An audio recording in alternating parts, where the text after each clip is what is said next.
ஆளுநர் உரை என்பது மாநில அரசால் தயாரிக்கப்பட்டு ஆளுநரால் முழுமையாக படிக்கப்பட வேண்டிய ஒன்றாகும். இதில் ஆளுநர் தனது சொந்த கருத்துக்களை தெரிவிப்பதற்கோ மாநில அரசால் தயாரித்து வழங்கப்பட்ட உரையில் நீக்கம் செய்வதற்கோ அரசமைப்பு சட்டத்தில் இடமில்லை.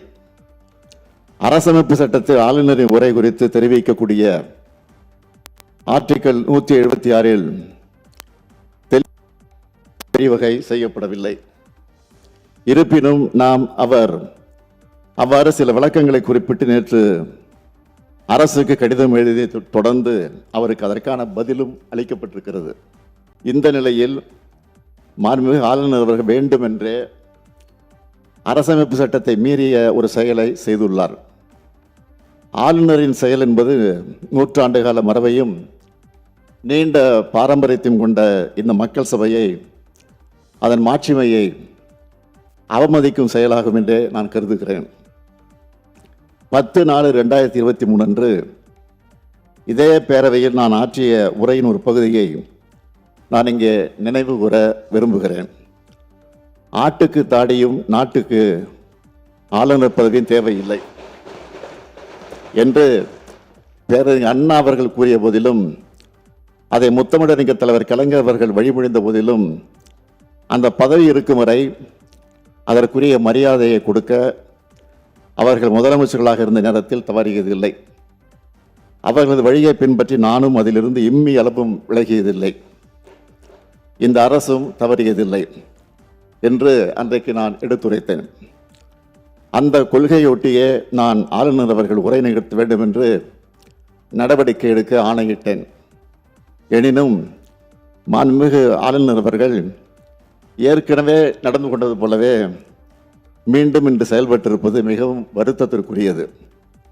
தமிழ்நாடு சட்டமன்றம் 8.5 கோடி தமிழ் மக்களுடைய உணர்வுகளை பிரதிபலிக்கின்ற மாமன்றம்.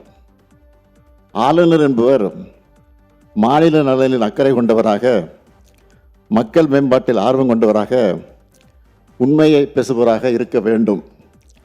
மக்களுடைய பேராதரவோடு பெரும்பான்மையோடு வெற்றி பெற்று ஆட்சி அமைந்துள்ள அரசு எடுக்கின்ற முடிவுகளுக்கு ஒத்துழைப்பு கூடியவராக இருக்க வேண்டும்.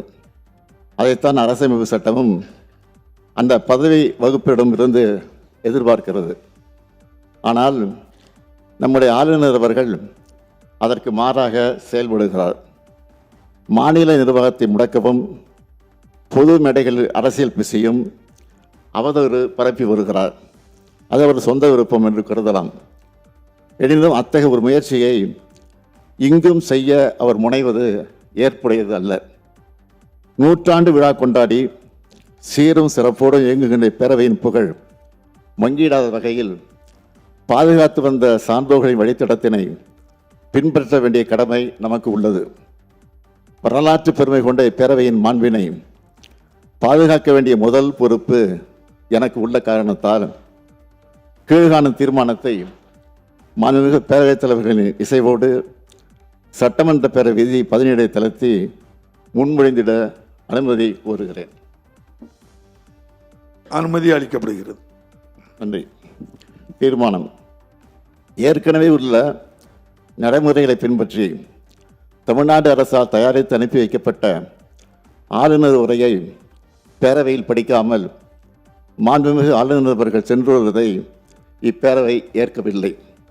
மாண்புமிகு ஆளுநர் அவர்களுக்கு அனுப்பி வைக்கப்பட்ட சட்டமன்ற உறுப்பினர்கள் மேசையில் உள்ள கணினியில் பதிவேற்றம் செய்யப்பட்ட ஆளுநர் உரையின் ஆங்கில மொழியாக்கம் இங்கே மாண்புமிகு ஆளுநர் அவர்களால் படிக்கப்பட்டதாக இப்பேரவை கருதுகிறது. அவ்வாறே அவை குறிப்பில் நடவடிக்கை குறிப்புகள் இடம்பெறலாம். மேலும் மரபு வழி நிகழ்வுகள் மாண்புமிகு பேரவைத் தலைவர்களால் படிக்கப்பெறவுள்ள ஆளுநரின் தமிழாக்கம் மற்றும் நான் முன்மொழிகின்ற தீர்மானம் அதன் முடிவு ஆகியவை மட்டும் பேரவை நடவடிக்கை குறிப்பில் இடம்பெறலாம் எனும் தீர்மானத்தை நான் மொழிகிறேன். இந்த தீர்மானத்தை அனைத்து உறுப்பினர்களும் ஒருமனதாக நிறைவேற்றி தர வேண்டி அமைகிறேன். மாண்புமிகு முதலமைச்சர் அவர்களின் தீர்மானம் பேரவையின் முடிவுக்கு விடப்படுகிறது. ஏற்போர் ஆம் என்க, மறுப்போர் இல்லை என்க. மறுப்போரே இல்லை என்று கருதுகிறேன். மறுப்போரே இல்லை. தீர்மானம் ஒருமனதாக நிறைவேறியது. இன்று சட்டமன்ற உறுப்பினர்களின் கணினியில் பதிவேற்றம் செய்யப்பட்ட ஆளுநர் உரையின் ஆங்கிலம் மற்றும் தமிழில் அச்சிடப்பட்ட பகுதிகள் மட்டுமே அவை குறிப்பில் இடம்பெறும். வேறு எவையும் அவை குறிப்பில் இடம்பெறாது என்பதையும், அதுபோல் பத்திரிகைகளும் ஊடகங்களும்